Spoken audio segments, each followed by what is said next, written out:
अस्सलाम वालेकुम दोस्तों, अपनी नेक्स्ट वीडियो के साथ आपको वेलकम करता हूं। एक बहुत अच्छी अपडेट जो है वो आप लोगों के साथ शेयर करूंगा। बहुत अच्छी खबर आप लोगों के साथ शेयर करूंगा जो कि स्पेन नेशनलिटी से रिलेटेड है।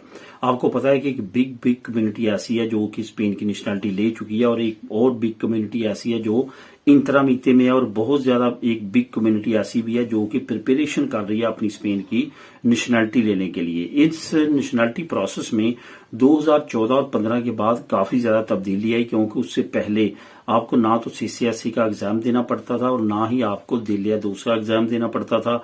आप डायरेक्टली जैसे आपके 10 साल पूरे होते थे आप अपनी फाइल को इनपुट करते थे और आपको पेपर मिल जाते थे। अब यहाँ पे असल मोड आया 2014 और 15 के बाद। 14 की कुछ प्रोविंसेस और 15 तमाम स्पेन में ये लागू हो चुका था, जिसके बाद तमाम लोगों से ये डिमांड की गई कि वो लाजमी तौर पे ये 2 एग्जाम पास करेंगे तो वो स्पेन की नेशनलिटी अप्लाई करने के लेने के एलिजिबल होंगे।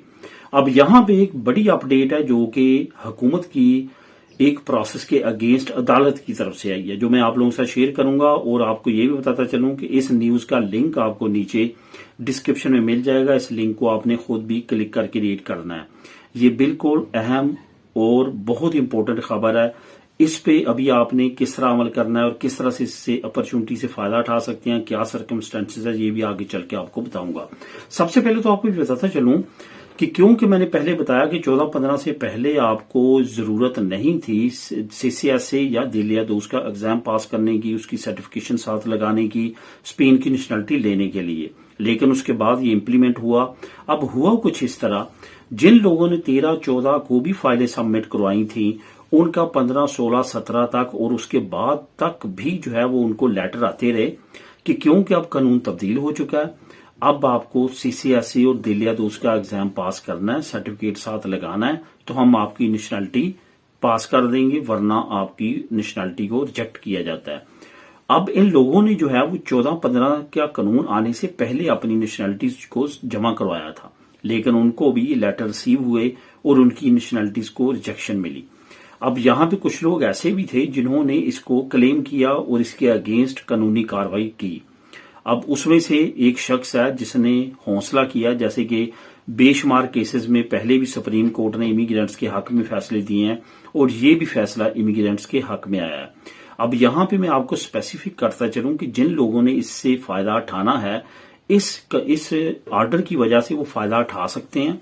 अपने वकील को अपना जो जिस प्रोसेस के जरिए वो लेना चाहते हैं, अप्लाई करना चाहते हैं, इस कानून के तहत, इस ऑर्डर के मुताबिक जो है वो अपनी फाइल को दोबारा से रीओपन करके स्पेन की नेशनलिटी ले सकते हैं। हुआ इस तरह, इस बंदे का भी जो है वो ये मोरक्को से तल्लुक रखता था, इसकी नेशनलिटी को भी रिजेक्ट कर दिया गया, हालांकि इसने पहले जमा करवाई थी ये कानून आने से। इसकी नेशनलिटी को कैंसिल कर दिया गया कि आपका जो है कैंसिल किया जाता, क्योंकि आपने सीसीएसई और नेशनलिटी दिलिया दूस के लिए एग्जाम नहीं दिया जो लैंग्वेज कोर्स है। इस बंदे ने पिटीशन दायर की, पहली पिटीशन रिजेक्ट। इसके बाद जो हायर कोर्ट है वहां पे पिटीशन गई और वहां पे जाके अभी इसका फैसला आया, जो मैं नीचे लिंक भी आप लोगों से शेयर कर रहा हूं।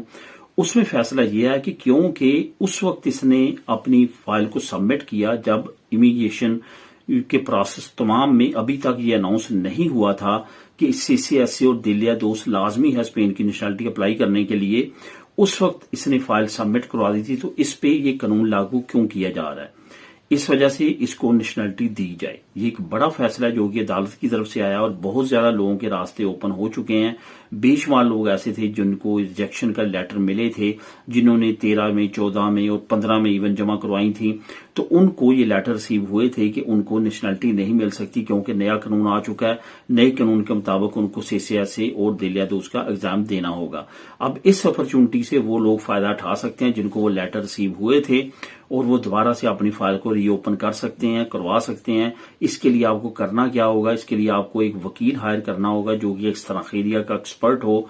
इस कानून के मुताबिक उसको जो है वो अपने केस को, आपके केस को प्रिपेयर करेगा और आपके केस को इनपुट करेगा। इस अदालती फैसले की रोशनी में मजीद लोग इससे मुस्तफीद हो सकते हैं। बाकी मजीद डिटेल के लिए आप नीचे जो मैं लिंक प्रोवाइड कर रहा हूं, लिंक नंबर 1, उसको क्लिक करेंगे तो वहां पे मजीद डिटेल आप खुद भी रीड कर सकते हैं या उसको ट्रांसलेट करके आप जो है वो रीड कर सकते हैं इंग्लिश में या किसी और लैंग्वेज में। दोस्तों ये थी अहम अपडेट जो मैंने आप लोगों से शेयर करनी थी नेशनलिटी से रिलेटेड। मिले नेक्स्ट वीडियो में नई अपडेट्स के साथ। अल्लाह हाफिज।